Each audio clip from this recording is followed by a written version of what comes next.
What's up, everybody? Welcome back to the channel. So this week we're going to be doing a slight modification to my 2019 Ford F250. And what we're going to be doing is adding a 3.5-inch leveling kit from ReadyLift. So without further ado, let's jump in and let's get it done. Okay, as I just mentioned, this is my 2019 Ford F250. Now, this is a stock setup in terms of the suspension, except for I do have airbags in the back for towing. So if you come under here,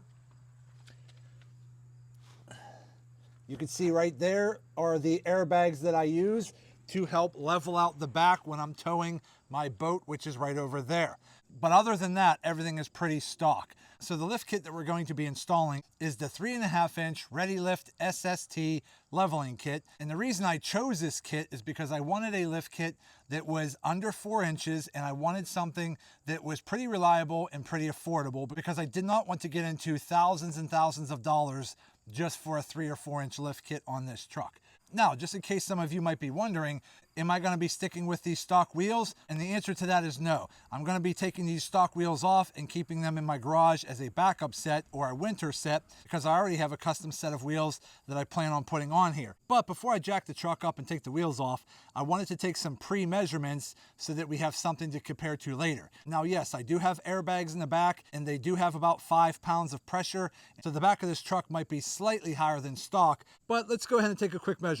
Again, I have these mud flaps here, which are kind of making this difficult, but if we go from the top of the tire, roughly the middle, to right under the lip, you're probably about 9.5 inches in the back. Let's see what we have in the front. Again, we're going to try to go from the center of the wheel. So bottom of the lip, we're about, I'd say, 8.5. So I'm going to go ahead and get the truck all jacked up on jack stands. We're going to get the wheels off, and then tomorrow morning we're going to jump on this leveling kit. So stay tuned and I'll be right back. I did already disconnect both batteries before I lifted my truck up. I always recommend, when you're doing any type of leveling kit, lift kit, doesn't matter, if you're going to be jacking your truck up, you should always disconnect your batteries, because these newer trucks have all kinds of sensors. And if you start lifting the truck in weird angles, those sensors still have power. They might end up throwing codes, and you don't want to have to deal with that. So again, the sun is going down. I did get the front of the truck jacked up. I have it on jack stands at the frame. So you don't want to put your jack stands under the front axle. You want to put your jack stands just behind the radius arms here, right on the frame. I took my front tires off and just tucked them underneath, just in case one of these would fall, if the truck would land on the wheel, and give me enough room to get a jack under there. I also have my front jack up front, just sitting underneath the front axle here to take a little bit of pressure off of that.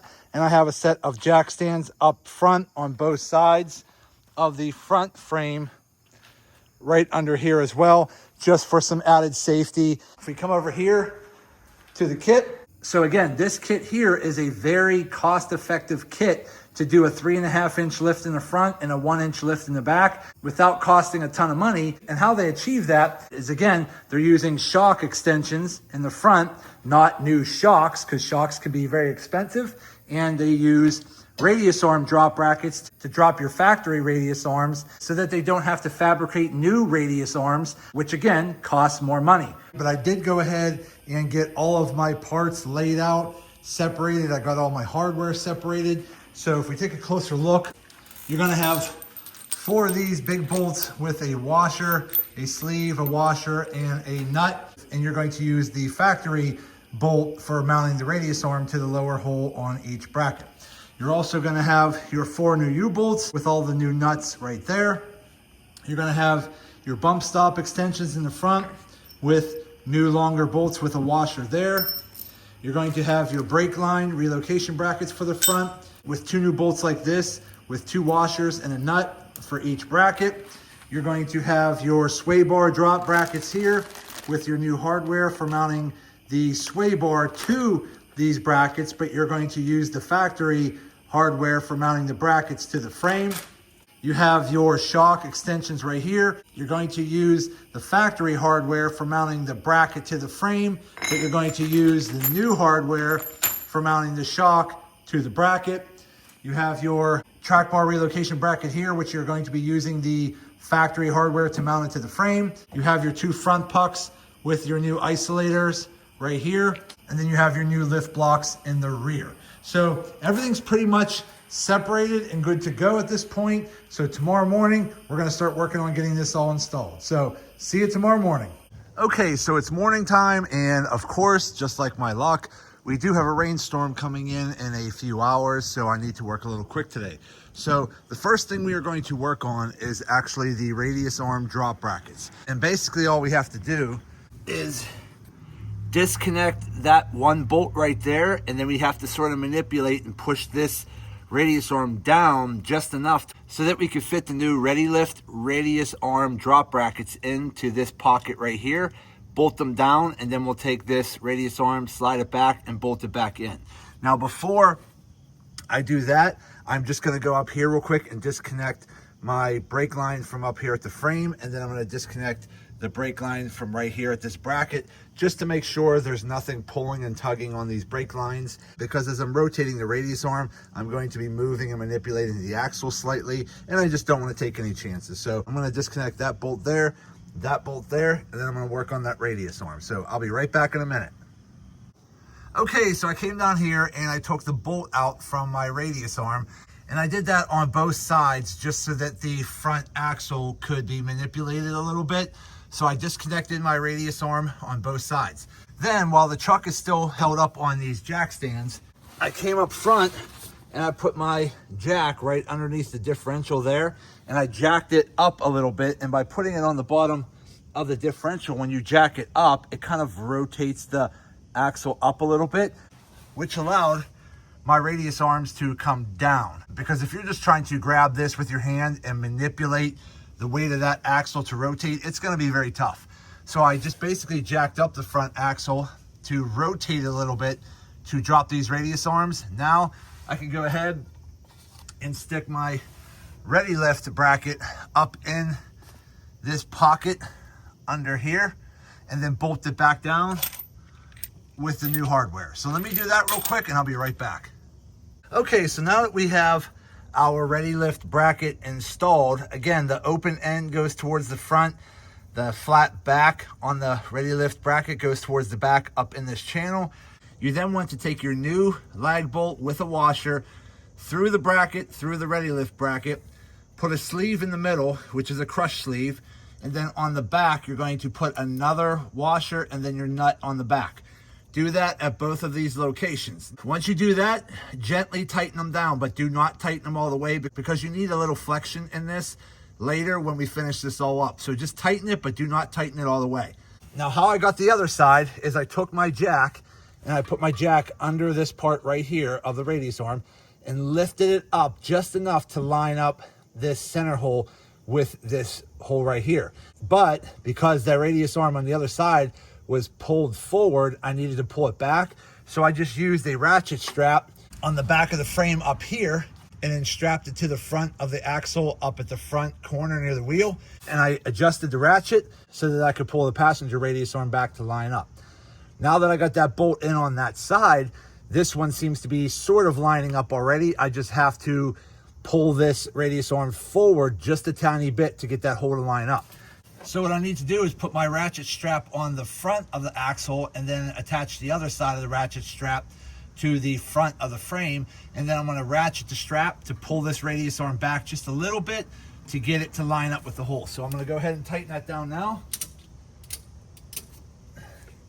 Right there. Now we're just going to take our original bolt here,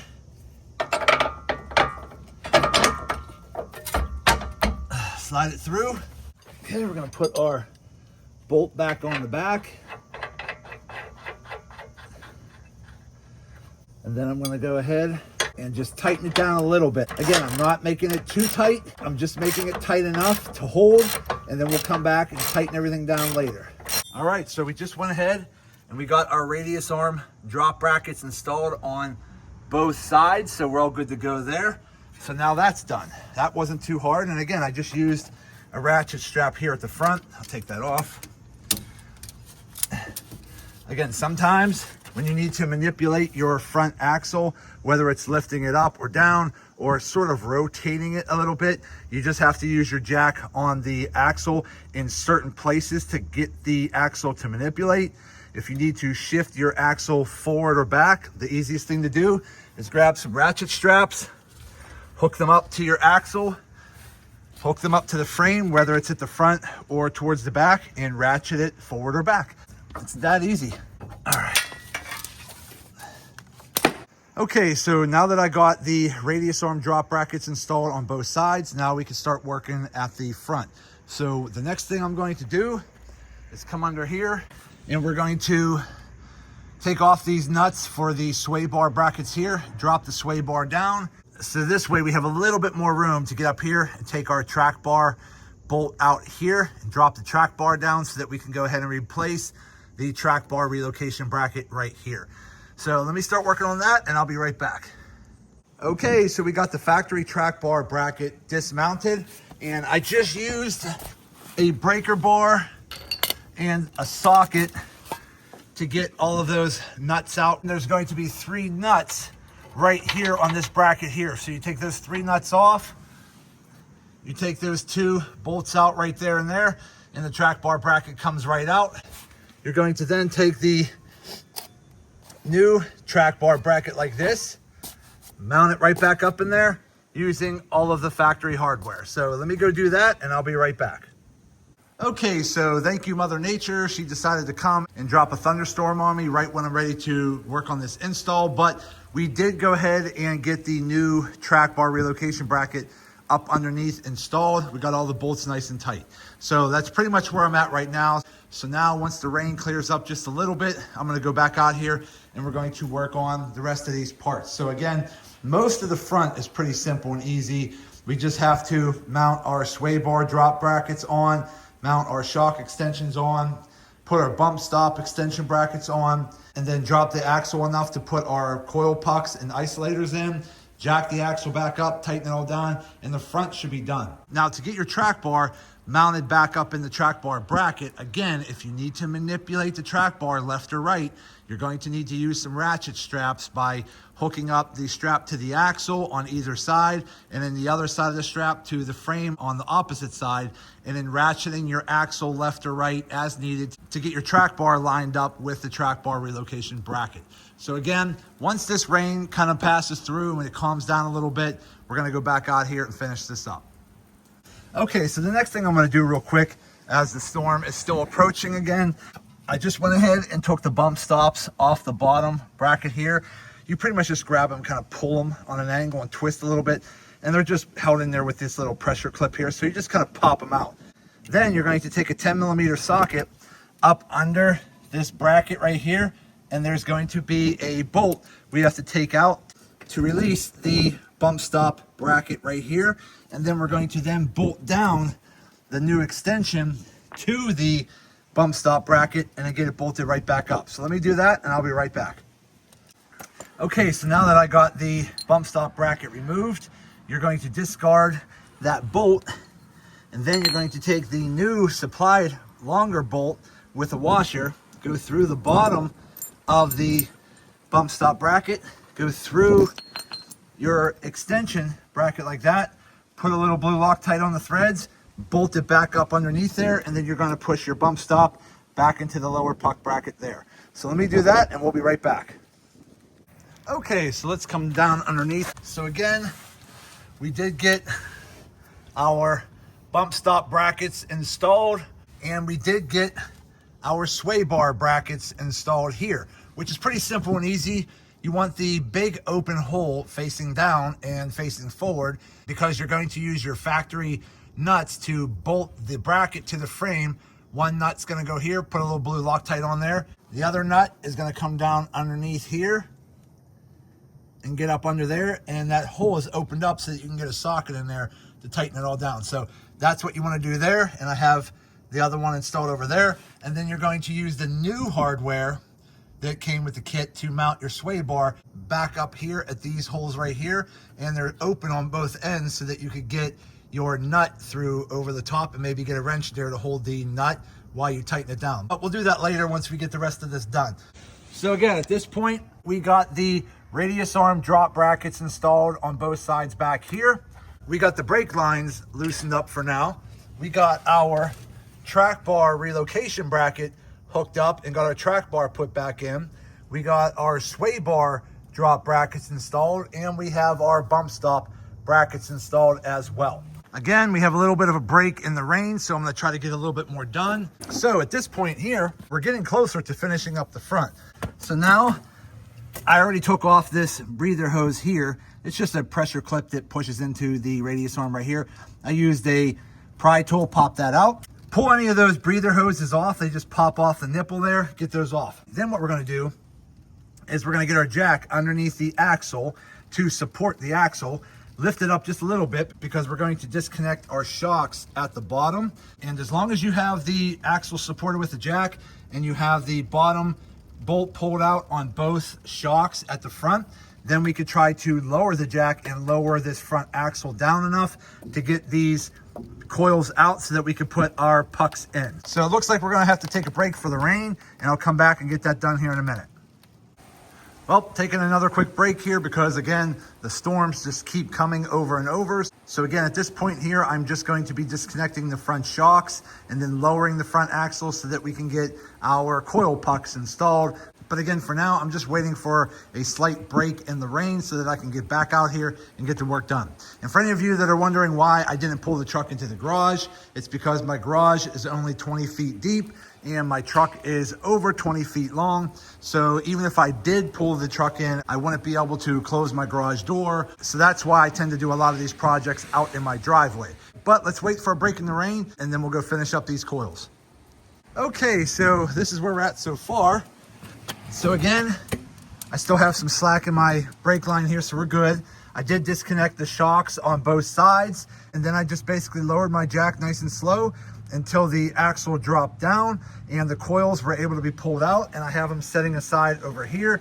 And again, before you pull the coils out, I always recommend pay attention to how they're seated in the coil bracket right here. So like the edge of that coil right there is up against this edge right here so that it doesn't spin. So the next thing we're gonna do is we're going to grab one of these. I don't think it really matters which one.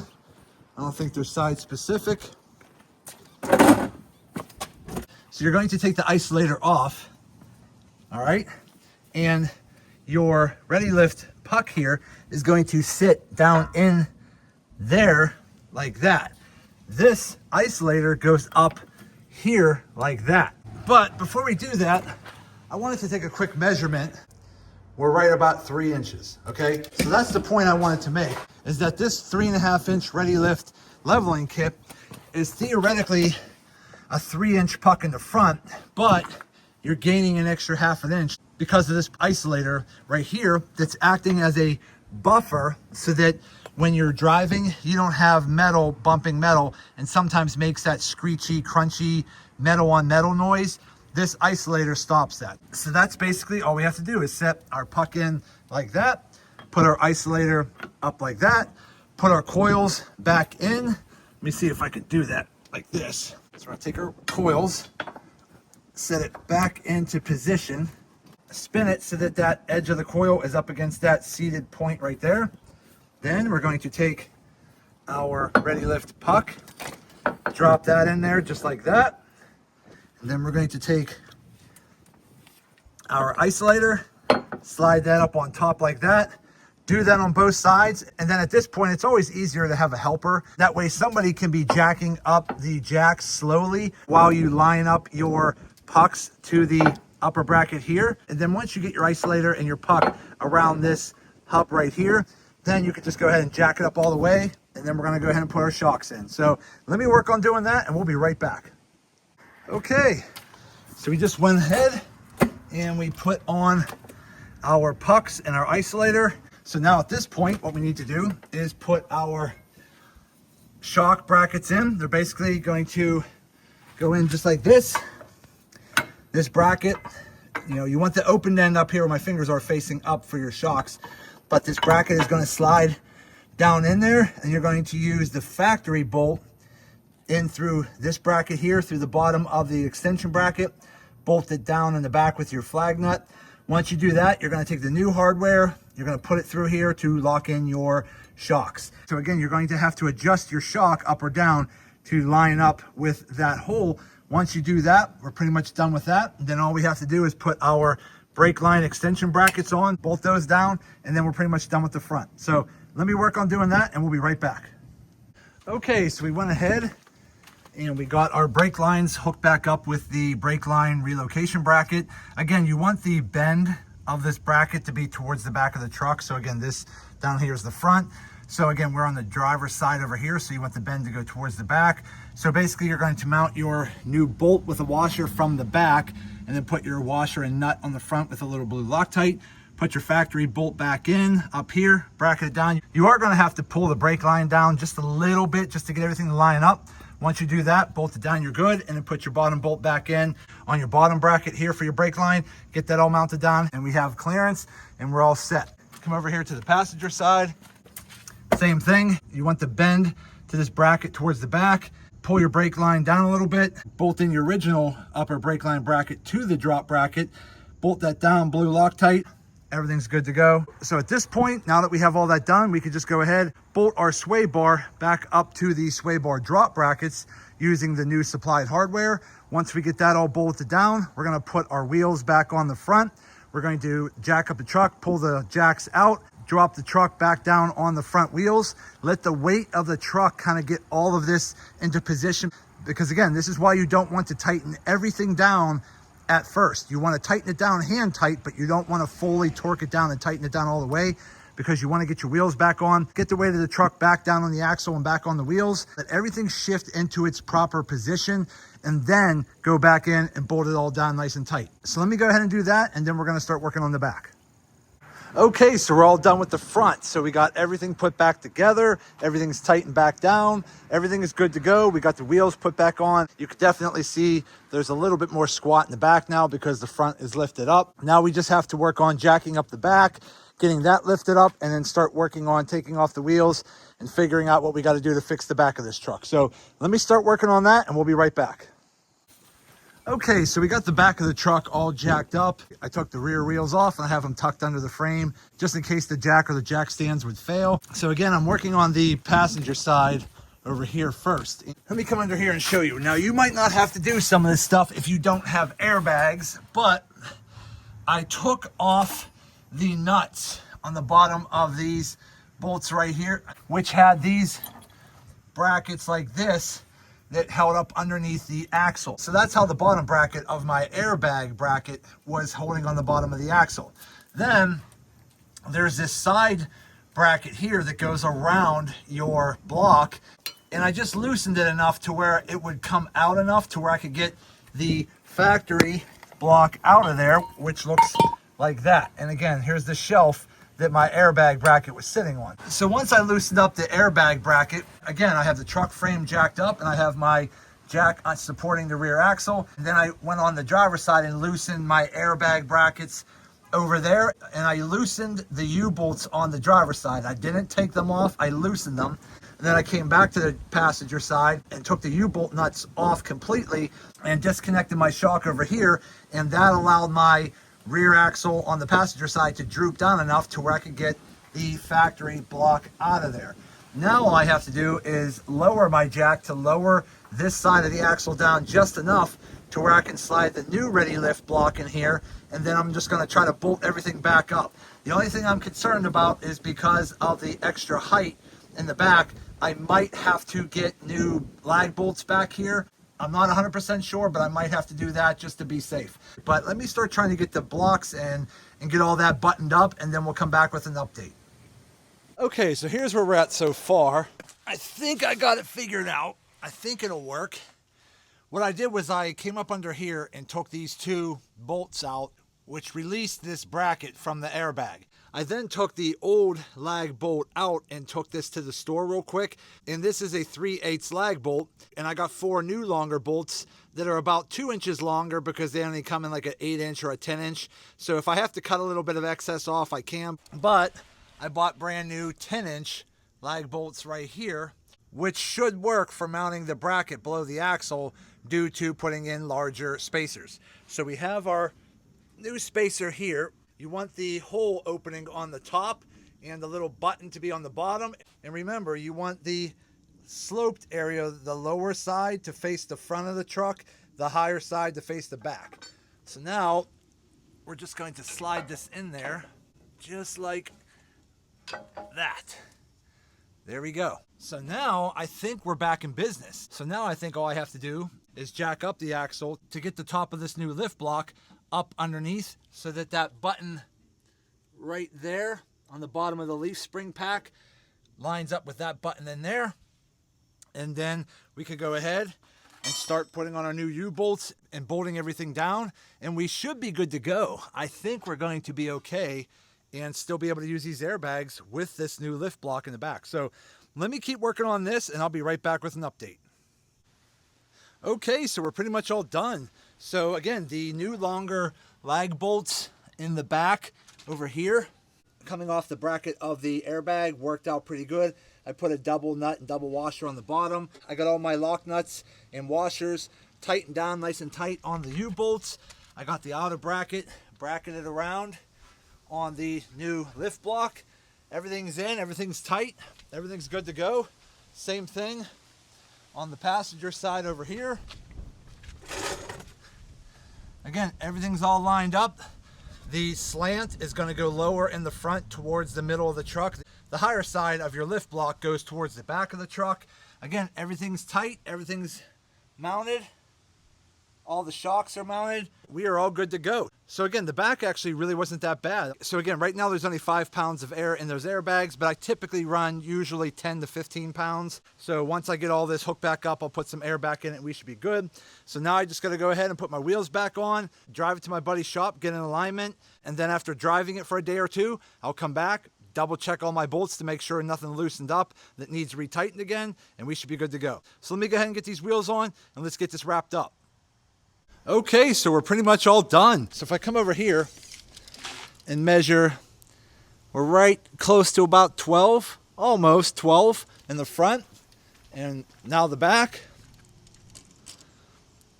right pretty close to 12 almost. So we are now sitting pretty level on this truck. And again, having those airbags in the back is always helpful because again, when I hook up my boat and the back wants to squat a little bit, I can always add a couple more PSI of air to the back bags to level the back out so it's not squatting so much. But so far, I'm really liking this stance. We're looking pretty good. We're pretty level, and I'm pretty happy with how this turned out. Now again, I still need to get in alignment, and if we take a look at the steering wheel here, it is cocked to the right. I could crawl under there and adjust the steering linkage underneath and get that steering wheel a little bit straighter, but I am taking this to my buddy's shop to have him do a full alignment on it, so I could just have him do that. But everything's hooked up so far and we should be pretty good. So let me get this to my buddy's shop, let's get an alignment done, and I'll be back with an update. Okay, so we just got back from the alignment shop. Again, it did cost me just a little over $100 to get this aligned, but I don't like to mess around when it comes to alignments, especially after adding lift kits or leveling kits or anything like that. But the truck is now aligned, steering wheel's aligned, but so far everything's driving very good, just like it did when it was stock. And overall, I'm pretty happy with this ReadyLift 3.5-inch SST leveling kit on my 2019 F250. It gives me some added height. It gives me more room for larger wheels and tires if I ever want to go bigger on the tires down the road, but I get more ground clearance. It looks better, it drives great, and I still have full towing capabilities with this truck, which is ultimately what I was going for. So let me get back to the house. I'm gonna go ahead and throw on the new wheels, and then I'll show you what it looks like after I'm all done. So I'll be right back in a minute. Okay, there she goes. That right there is a 2019 Ford F250 with a ReadyLift 3.5-inch SST leveling kit. I just put on my set of used American Force 24x12s on brand new Fury Country Hunter 35 by 12.5-inch wide tires. But they do stick out just a little bit, so not too bad. But I do have these extended mud flaps that I had installed, so that will help protect some of the paint from the road debris. But again, looks pretty good. Really happy with how it turned out. Again, on this truck here, I didn't want to go too high, but I wanted something that still looked and felt pretty custom. And I think this really hits the spot. Again, I still want to be able to use my truck for towing and not have any issues with that. Because again, I do have a boat over here that I tow back and forth to the lakes a lot. So I want to make sure that my truck is still usable as a work truck, something that I can still haul and tow with, but I still wanted it to look a little bit custom. So this 3.5-inch leveling kit on these American Force 24x12s on 35 by 12.5-inch wide tires, it just hits that sweet spot for me. It looks really good, it drives great, and the wheels don't stick out too far to the point where I'm going to be throwing up so much mud and debris all over the side of the truck, which over time, wider wheels could really mess up your paint. So for any of you out there that have a Super Duty truck, or really any truck in general, if you're trying to get some height out of your truck, but you don't want to go much more than 4 inches, because again, once you start getting above 4 inches, you really hinder yourself from being able to tow a gooseneck or something like that. But if you want your daily driving truck to be able to haul and tow on a regular basis, but you still want it to look pretty sharp and look pretty custom, sticking with something around 3.5 inches, I think is the perfect sweet spot from custom to daily driving usage, and I think it looks great. Okay, everybody, so we're all done. But we got the ReadyLift 3.5-inch SST leveling kit installed on my 2019 Ford F250. We then took it to the shop and got an alignment done, and then we put the new 24x12 American Forces on 35 by 12.5-inch Fury tires. And I gotta say, I'm really liking this stance. It looks great, but it still functions as a daily driver, and I will have no problem towing my boat right over here on a regular basis. Overall installation was not that hard. I just had to tweak a few things on the airbags in the back, but overall it was pretty simple and it turned out great. So for any of you that happen to have a Super Duty truck, or really any truck in general, and you're looking for a decent lift, but you don't want to go too high because it could cause issues with towing and hauling. And remember, the bigger the lift, the more wear and tear on your vehicle. But if you're looking for something that looks really good, but still allows your truck to function as a daily driver, I definitely recommend checking out this ReadyLift 3.5-inch SST leveling kit for the Super Duty trucks.